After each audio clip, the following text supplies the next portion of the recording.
Afternoon, everyone. I hope you enjoyed your lunch. We'd like to remind you once again, if you could please ask questions. They are anonymous, and you can ask them on the app, and we will then give them to our moderators for our sessions. We're starting off this afternoon with due diligence, case studies, investigate, and evaluate. I think we're in for a very interesting panel. If I could please ask the panel to make their way to the stage. This session is moderated by Stephen Nebb, Managing Director, DUFF and PHELPS, Raphael Bouzy, Co-founder and CEO of DATARAMA, Frank Marinaro, Managing Director and General Counsel, China and Southeast Asia, WARBURG PINCUS, and James Pearson, Chief Executive Officer of Pacific Risk Advisors. Stephen, over to you. Yes, thank you. So thank you. I have a distinguished panel here today that I'll allow them to introduce themselves here in a second. But as the introduction was, we're talking about diligence and the effect it has on deal negotiation, on deal structure, and investment returns in Asia. So please introduce yourselves, if you will. Thank you. My name is Raphael, and I'm the CEO and co-founder of DATARAMA, a startup that started about 2 years ago and does business intelligence on a web platform. Good afternoon. My name is Frank Marinaro. I'm the General Counsel for China and Southeast Asia for WARBURG PINCUS. I've been working in China for about 15 years, living here for about 8. Good afternoon. My name's James Pearson, CEO of Pacific Risk Advisors. We're based here in Hong Kong, and our specialization is ESG risk advisory. So obviously today we're going to be talking about the impact of ESG due diligence and how you're going to build what the information is into your own decision making. So I look forward to a good conversation here. Thanks, James. So in setting the stage, James talked about one type of diligence, ESG, but there's others out there that I want to highlight. You know, there's obviously commercial diligence, legal due diligence, investigative, vendor and customer screening. So, you know, I'd be interested in hearing about how you guys phrase what diligence is, what your specialty or area of specialty is, and what you typically focus on here in Asia, because obviously it's a very unique market versus other global markets. But you know, go ahead. What your kind of diligence entails? Well, I'd like to think that an holistic approach to due diligence is very important, especially in this part of the world. So while most of our client comes to us to understand the reputation of a company or the management of a company, we also look at financial information, you know, their litigation records, and try to have an holistic understanding of the company and the group as a whole. But yes, most of our clients are mainly interested in the reputation, see if the company is exposed to any corruption risk, bribery, anything that is related to FCPA, the Foreign Corrupt Practice Act, is particularly alarming for our clients. So we often focus very much on that. Okay. And Frank, the GP that's on the panel, are there areas that you focus on or tend to focus on that, you know, are unique to Yeah, it's like you said, Stephen. It's very broad. Diligence is very broad. It's a broad area. It encompasses everything. When I think of it, it's regional due diligence. Where are you investing? Industry due diligence. What you're investing in. People due diligence. Who are the people at the company where you're investing? Then you're thinking about things like legal due diligence and regulatory due diligence, and then financial due diligence, whether or not the model that you've built actually works, given certain assumptions. So all of that together requires different types of work and researching of data, and then you put it all into the mix and you make make an assessment as to whether or not it's an interesting enough opportunity to move forward. But it is very multifaceted. From the ESG side, effectively we cover all those other gaps that you haven't covered already. Unfortunately, we're often asked to do this in the last 2 minutes of the deal, but we get used to that. But what I would actually just like to say from the very beginning, what is ESG? Or how do we see ESG as opposed to anyone else seeing it? The ENS is short for Environment, Health, Safety, Social and Labour. 20 years ago it just used to be environmental, so the whole scope has changed a lot more. The governance side, we're not looking at shareholding structures. So if you want someone to look at that, then that's invariably going to be covered by the legal and the financial sides. But what we are looking at is how are the operational risks from an ENS perspective of that company or of that organization, how are they being managed and represented, and if there are any significant issues out there that the company needs to be managing, how are they governing those risks? Are they actually just ignoring them? Oh, they're not there, they're not worried about it. That type of the governance side. I've used one example earlier, and it's a bit like if a company's making a shed load of money and they've got child labor and the board is letting that happen, that's a governance issue. That's the type of thing we're looking for. Now, I'm not saying that every day we find child labor. In fact, rarely we do. But it's that type of governance side that we need to identify. It's an operational risk that investors need to understand and be able to manage, mitigate, and control whatever it is. So that's where ESG comes in, and we will see if we can what's come out of the financial and legal in some of these areas. It could be planning issues and permits and approvals that other sides have done, but actually there's an ESG element as well. So ESG is actually an all-embracing and all-covering set of topics that we need to look at from business management plans, crisis management, through to regulatory compliance.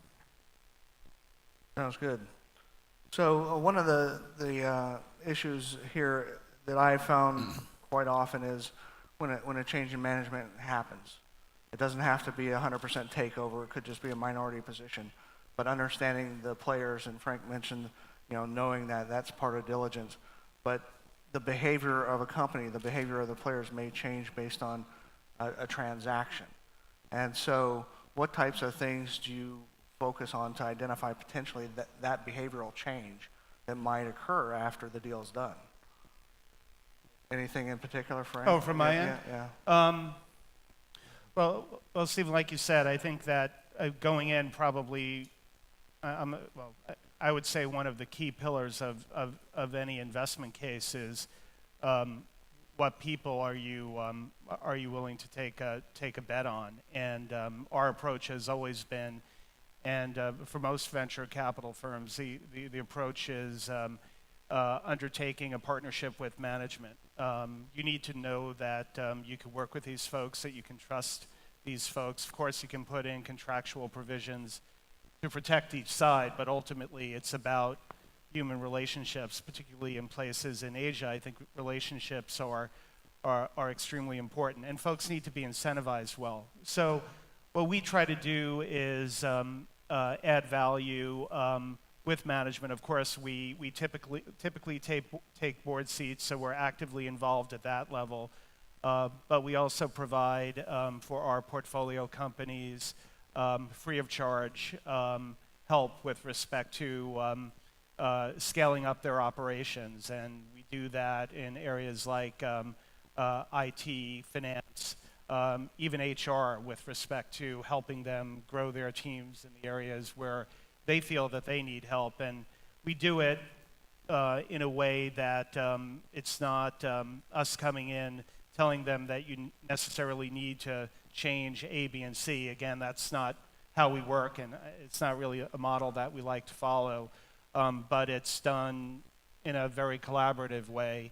And as a company scales up, you have to scale up your teams and people.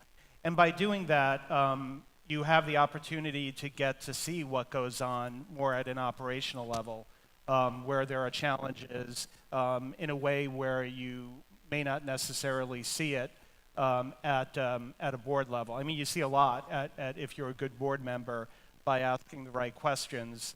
But by having folks helping companies at the operational level, issues trickle to the surface, I think, quicker, and then you can bring in other advisors to help the companies improve where there may be challenges. Thank you. James and Raphael, I think one of the other interesting things, and we talked about this prior to the meeting, is how data is collected. Typically, there's a lot of desktop operations globally, but in this region, getting access to data and identifying the right key information points that you need can be more hands-on. I'm intrigued by Raphael's company, who is more data analytic and maybe can talk about technical innovations that are happening in the industry. And then also, James, talk about how you guys typically, gather your information. So there are essentially two types in the risk consulting world, two types of due diligence: the public domain research due diligence that we call level 1, and the level 2, which is inquiries on the ground, which are confidential and discreet. Traditionally, in this part of the world, meaning in emerging markets, because the information available publicly is scarce, a lot of clients wants to go to do a level 2 and investigate on the ground. However, that in my experience, what we find is that the data is there. You just have to find it, basically. And you have to reconcile what we call big data. So that's what everybody has access to on the web, but the issue there is the volume, with what we call low volume, high value data. So this is your corporate structure of private companies in Indonesia. This is your litigation records for individual in Vietnam, your financial information for Chinese companies, Chinese private companies. All this data that is somewhere is in the public domain, but is not easy to access. Sometimes it actually has to be retrieved manually by lawyers or by people who are accredited to do so in the country. And it's really when you start merging the big data with this high value data that you start closing the gaps and seeing interesting stories. For example, it's very a recent example that's very obvious is the leak, so the Paradise paper, before it was the Panama Papers. So we ingested all this data, which is a huge volume of data, which goes way beyond what you see in the media about, celebrities, football players, politicians hiding their money in offshore jurisdiction. There is a lot more data available there than what it's actually reported in the media. So when you mix that with your local Indonesian corporate records, sometimes you see much, and that helps you identifying the ultimate beneficiary owner, for instance, of a company or a business group, without having to go and ask questions on the ground, which sometimes give you good results, sometimes don't. So I guess in this part of the world, this side of the business is still essential to answer very specific questions that cannot be answered in the public domain. But really having a good look at the data, the publicly available data to start with, help you narrow down the scope and really focus on the piece of the puzzle that are missing. And you do this kind of independently. You don't really take company self-reported data as much. You pull it more from public sources. So yeah, we we get the data everywhere, which is available online. We do it in-house, but obviously we cannot have an employee, a set of employees in every single country to go and manually retrieve files. So we use subcontractors to do that in every country. But if I may add, that's really the question, the difference between what we call KYC and what we call due diligence. I like to make the distinction because KYC, it's not for you guys, it's for like retail bank or maybe private bank, commercial banks. But the volume is so huge that you cannot have a human involved in every single check. So you really need to rely 100% on new technologies to do it.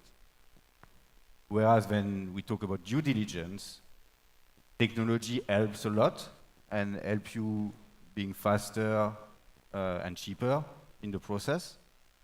But there is still a very important human element to it that, especially in emerging markets, you cannot lose.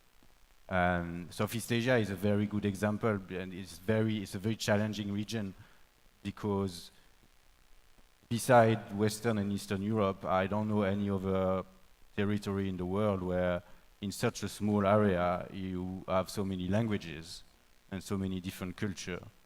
And that in terms of data, for a data scientist, it's very difficult to manage and to deal with.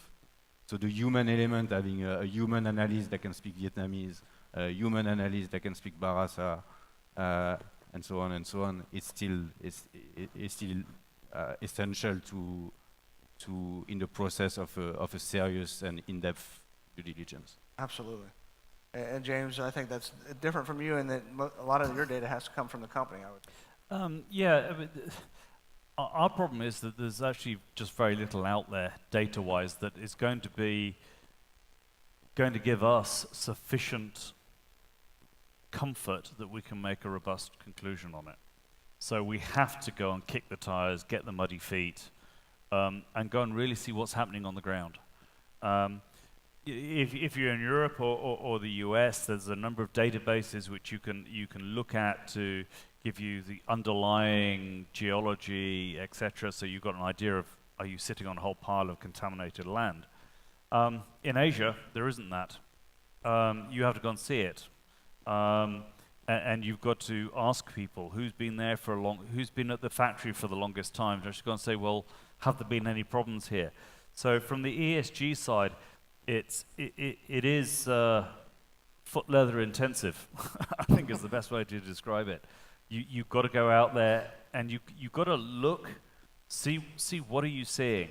Not glance over it. Really sort of study why is that there, because that could be hiding something under there. So we really are quite investigative about it. You've got to be able to ask some really good questions because people are very happy to gloss over what they did 10 years ago. Yep. And from an environmental perspective, if they've been throwing their old solvents away in the back corner of the plant because no one's using it now, that's a big liability now. And the biggest issues we're going to see, even in Asia now, are still the soil and groundwater contamination issues, which just cost an enormous amount of money to clear up. So from a DD perspective, obviously we're all looking for deal killers. So we've got to be quite thorough in what we do about looking for that deal killer. But on the other side of it, invariably, 95% of the time, ESG is not a deal killer. There's a lot of issues, don't get me wrong. There's compliance issues, there's improvements, etc. that need to be done. But they're not going to stop a deal. So one of the other side is if there's no deal killers in there, we're looking at that stage already to see where are the improvements that the investee can make in this company. How can we help our client get the most efficient use of this DD? It's not just deal killer, yes or no. It's how can we be putting in the 100-day action plan, the 1-year strategy on addressing all these risks? Because the value isn't going to be there in that deal until the exit. So the quicker we can hit the low-hanging fruit, post-transaction, that's where the client, the GP is going to be the happiest, and hopefully the company is going to be the happiest. They can see that deal we did 6 months ago has already released or realized a lot more profit than we were planning it beforehand. Everyone's happy. DD doesn't need to be painful, but you know, well, we have to ask the awkward questions. And sometimes, from an ESG perspective in Asia, people actually don't know what to expect. They've never had an ESG audit before. No one's ever asked them about a lot of the questions we're asking about. So some head scratching does occur. Yes, indeed. about what we're trying to achieve, I have to admit. That's true. And I know, you know, ESG is all-encompassing of quite a wide array of things. And I know it's deal specific, and sometimes a certain deal will require more E, more S, more G. And thinking about that, also research has said some firms tend to focus on environmental versus social and such. And so one of the questions I had was, in this region, did you see a strong pull towards S or G or E? And you brought up the point that depends on how you define G as well. Well, yes. I mean, I've done that G, but I mean, we've got one client where we've done 40-odd deals with them from a DD perspective over the last 10 years. And we pulled that data together just to say, well, where have the highest number of issues we've identified in all of these reports? It hasn't been environment, all right? The biggest ticket item on the environment is actually managing hazardous wastes, which most people don't do correctly. And that is actually just a big cost on the bottom line, which can be immediately avoided. But the biggest, more worrying thing is actually fire and life safety. And that is, again, something which operationally is just invariably a CapEx issue and a health and safety cultural issue. But if you wanted to go back and look in for the last 10 years, how many factories have been had major accidents, and we've had numerous people killed because of fires, of blocked fire exits, etc., etc. All this sort of fundamental stuff, they are big risk issues to an investor. The last thing an investor wants is, on day one of their investment, a fire breaks out and they lose 300 workers, right? And these things can be fixed very, very quickly. So from the data that we've looked at over the 40-odd deals, it's been waste management, and then it's been fire life safety.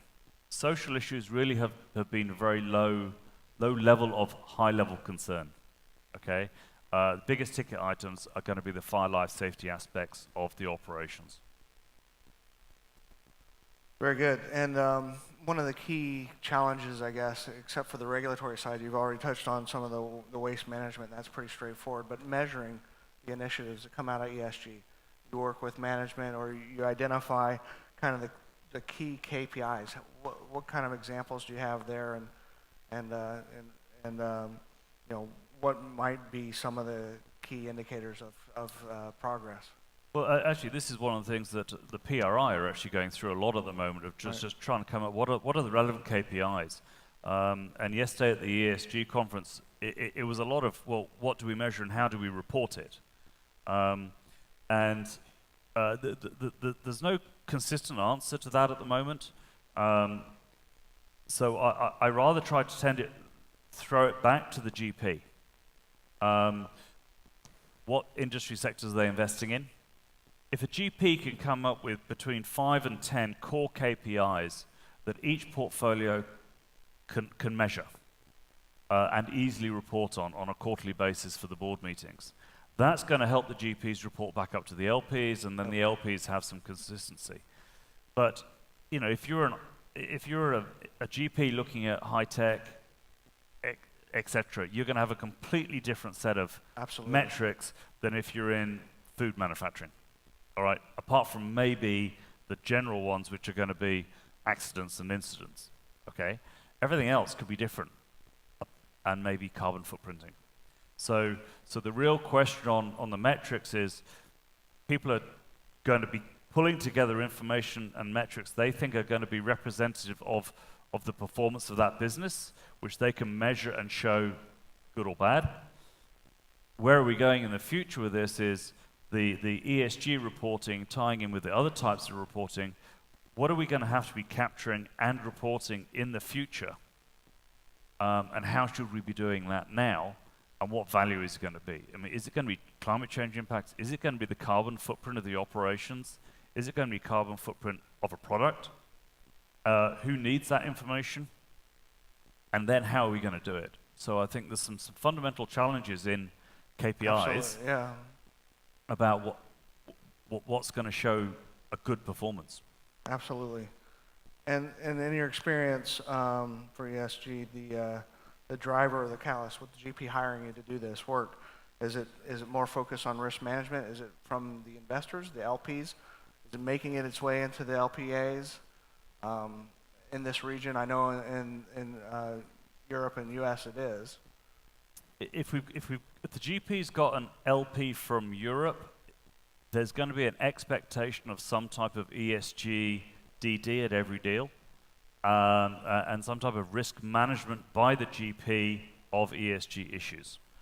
So the LPs are going to be looking and wanting to see that a GP is managing these, identifying and managing ESG risks. They're not going to go into the level of saying, I want to see all this, this, and this. They're not necessarily going to want that level of detail. That's up to the GP to come up with a process, a management process that they can consistently do across their own portfolio. That's coming through. We're working with a lot of funds internally trying to set up their systems and get them to be looking through how do we manage this from a GP perspective, and then how do we roll that back down to the portfolio company. Yep. This whole flow of information is all risk management information, which Raphael can actually be utilizing later, but it's not there sophisticated yet. But it's the LPs are wanting it. There's more and more pressures from different institutions wanting that information. In Asia, we are a bit behind on doing that. But the value is, how can we get the post-transactional reporting and management of this data, because that's where your value is. You don't get the value until you exit. So right. If you can show that and show an ESG, I call it sustainable alpha, for want of another phrase, if we can show that one way or another, that would be a great way of really showing the values of ESG. Excellent. But I think there is quite a huge reputation risk attached to it now as well. Like, just to give you a couple of very concrete examples, some of you in the audience may be coming from Singapore. You know that at least once a year we have the haze issue. Sorry, I'm French, I can't say H. The haze issue. Haze, that's fine. Purple haze. Yeah, and that makes basically front page news. And the irony is that a lot of the fire obviously come from Indonesia, but a lot of the companies responsible for it ultimately are Singapore listed companies, which operate via subsidiaries in Indonesia and who employs another contractor, which themselves employ very little farmer that actually set up the fire. Then, you know, the whole of Singapore is blocked for 3 or 4 days and no one can go to work because the air is too bad. It becomes a real issue, and it becomes obviously a real issue if you're the investor behind the companies that are ultimately responsible for this smoke. I've also done an investigation once on a company that was burning forest in Borneo, where basically orangutan were living, and they were essentially burning orangutan with all the NGOs like screaming. This is not good for your reputation, obviously, and of the company, but also of the fund or the banks that is behind it. Thanks for that story. Shifting a little bit of focus now to kind of the financial side. The last 5 years have seen great growth here in Asia and China. But with that, multiples and the increased competition in this private equity sector have pushed multiples certainly much higher than they were at the beginning of the 5-year period. I think the average multiple now is around 17 times. In China, it can be almost 30 times.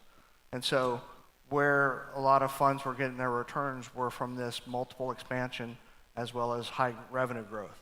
That's probably going to be stabilizing quite a bit.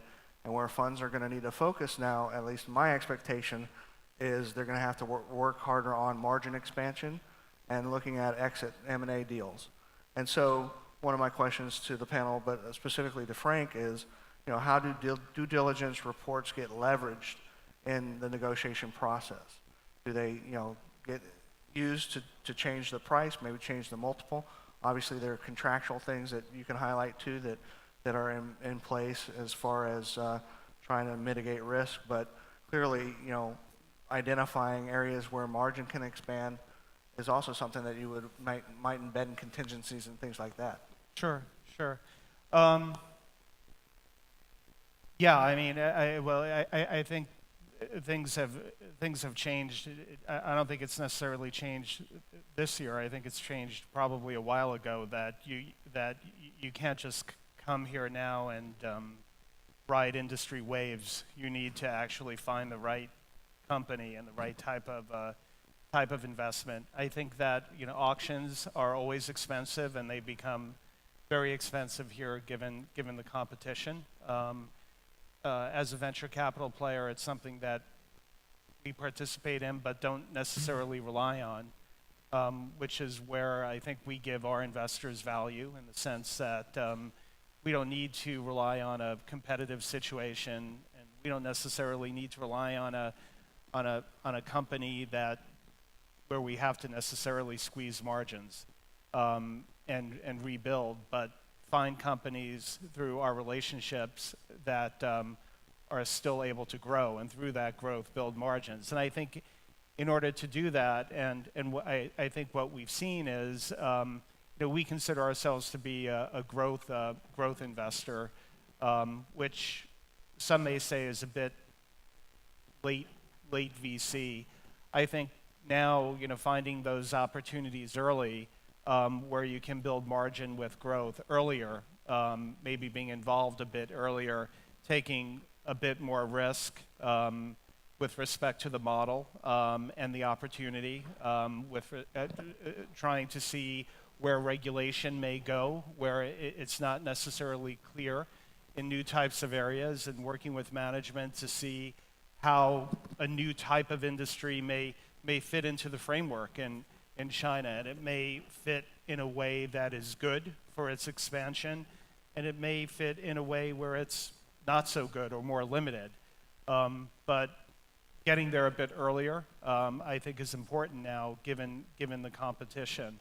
And I do think, like what I said before with respect to having a strong, what we call investment support group, is extremely important to try to build margins. I think a lot of companies are young. They need help. They have issues with respect to scaling. They may have done things right in a 3 or 4 location type of business, but may not necessarily have the ability to do the same initially across provinces. And by helping people get involved early and building those teams and helping people become more savvy financially with respect to financial management and risk management is important. And doing that without charging the companies for it, I think, is important. It's part of what our LPs are paying for. And that's, I think that's become a differentiator for us. But I think investing earlier and finding the right people and being wary about which auctions you participate in, and understanding how you can partner with strategics as opposed to being in a position of competition with them in the right space is important, because I think you see a lot more strategics actually entering the venture capital space now. So, you know, being their partner in the right setting and where the modeling works right, it can be helpful. I think we can be helpful to them, and they can be helpful to us. Yep, yeah, go ahead, Raphael. If I may add to your questions, I find it quite interesting, because ultimately, we designed this platform to basically do due diligence. But what we found is that a good amount of our clients actually use it to identify investment opportunities, but also to find leverage. So, linking back to your question, does the due diligence process affect the value of the deal? Often we have clients coming to us using our platform to find those spots where they can go back to, the company and say, Finding underutilized assets, finding, can be anything. Yep. Skeleton in the cupboard. That's or, excellent. Misvaluation of some assets. Yeah. And we see that more and more. Okay. That's great. Is that that's one of the strategies. Go ahead, Jim. Just from our angle is that we've been seeing over the last 3 or 4 more years more vendor DD from an ESG perspective. So we're looking, someone's exiting, whatever that is going to be. 6 to 8 months before that happens, we go in and effectively do another DD assessment. It's written slightly differently, but we're basically saying this is as it is today from an ESG perspective, and that will go into the data room. And as much as that is the company that's doing the exit is controlling the DD process by the vendors as much as they can. DD can be very disruptive to a normal business operation. So whatever can be done at the data room stage to control the disruption of this DD process is something that should be done. And from our perspective, if our report's in there and the purchaser or the second investor wants to come in there, there is a reliance that we can do on that report. Got it. So it's not just there and say, well, how do we trust it? Well, we will offer reliance on that report for whatever period of time, such that can actually help that flow of that deal. Absolutely. So that's kind of sell-side diligence in a way. Yeah. I think. Yeah, and on the sell side, I think we've started to see more, with us on the buy side, in certain situations with some sellers, we've seen the entry into this region of more of the rep and warranty type insurance. Doing that as a bidder could potentially make yourself more competitive in certain situations. We've seen that elsewhere in the world. We're starting to see that more here and now. Other ways we try to sort of de-risk things on going in is tranching our investments, providing a certain amount of money for the company to begin, and I know others do this as well, but providing a certain amount of money for a company to get to a certain stage, and then conditioning the next set of money on achieving certain goals. We find that to be a very positive way to do it. I think it's also good for our own investors from an IRR perspective. There's no need to bring in all that money up front, and it also de-risks the opportunity. And we like that way because it's much more of a positive way to do it, as opposed to there are other ways that you can structure an agreement to be more punitive, in the sense, alter the capitalization in a way that makes your old investment worth more. You can do it that way, and I can't say that we wouldn't look at that as an option, but we prefer the much more carrot as opposed to a stick approach. Absolutely. So tranching is slightly different from contingencies. Do you employ contingencies to hit? Obviously, you hit a certain EBITDA or revenue target, it triggers a payment, but it's a little bit different in that probably goes to the founder's pockets versus funding the business. Right. I guess where we would prefer that the founder continues to stay in, as opposed to, so it would go into the business and essentially dilute a founder, as opposed to giving a founder an opportunity to exit, at least in the early years. Okay. Sometimes you'll see founders who need, for certain reasons, some level of liquidity, and of course that's something that we would of course discuss with them, depending upon what else is happening in their professional lives. But we can't we can't have them decouple the risk. But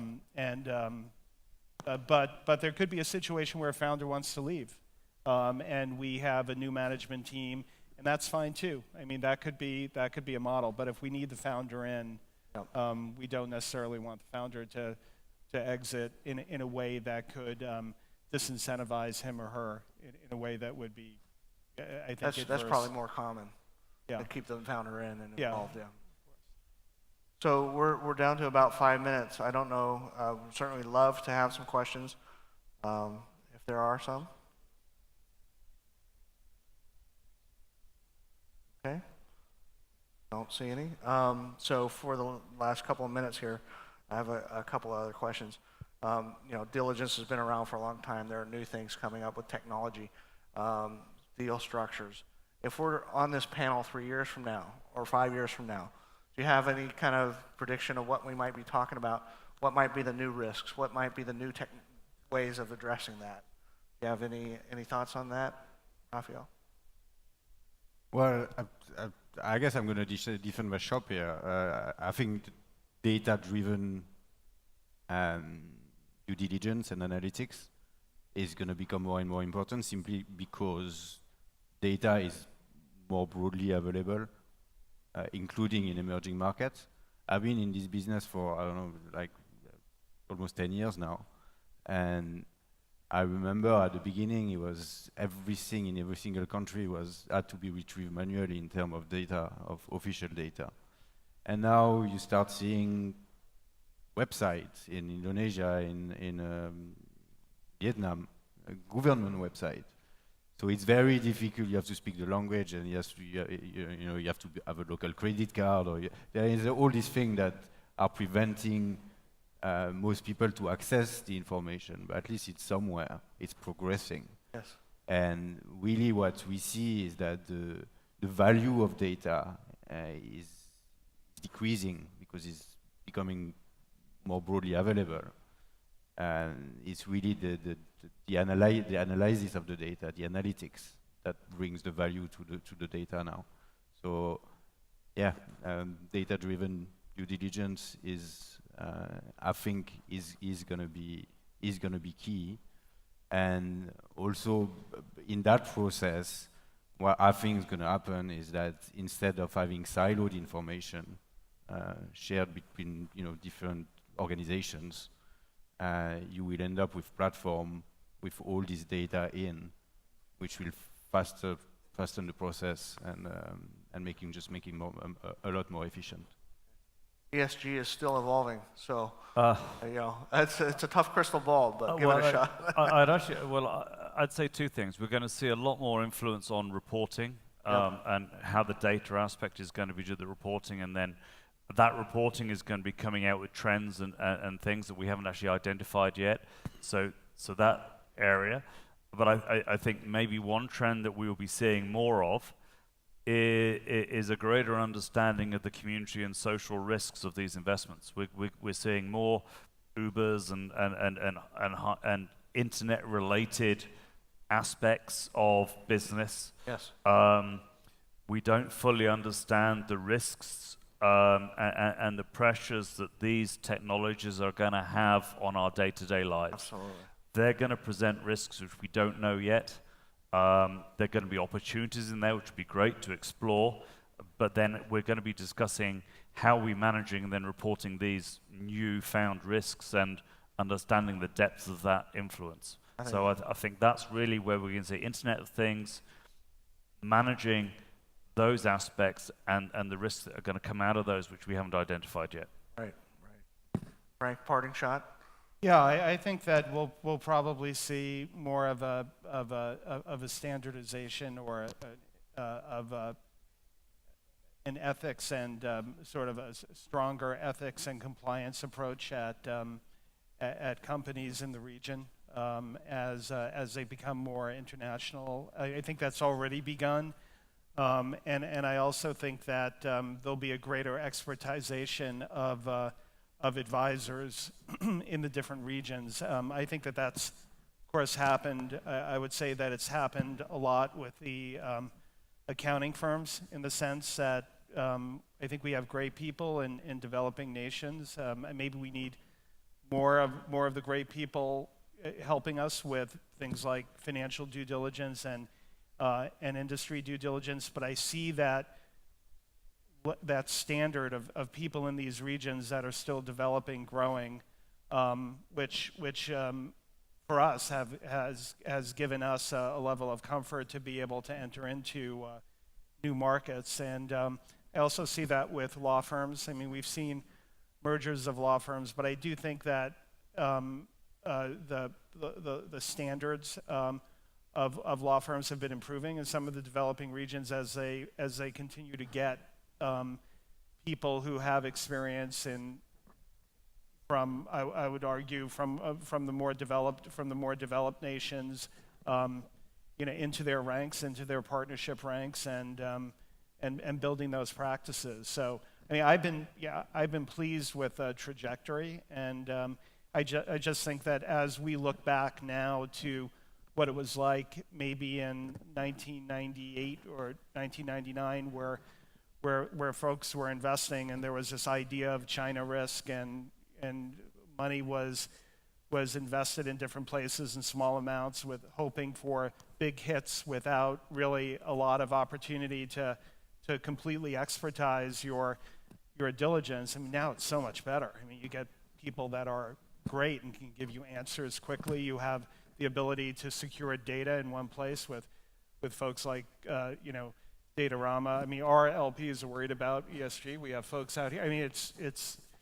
it's a lot different than what it was 15 years ago, and I just think that trajectory is going to continue. Excellent. Thank you. Please join me in thanking these gentlemen for their commentary and insights. I really appreciate it.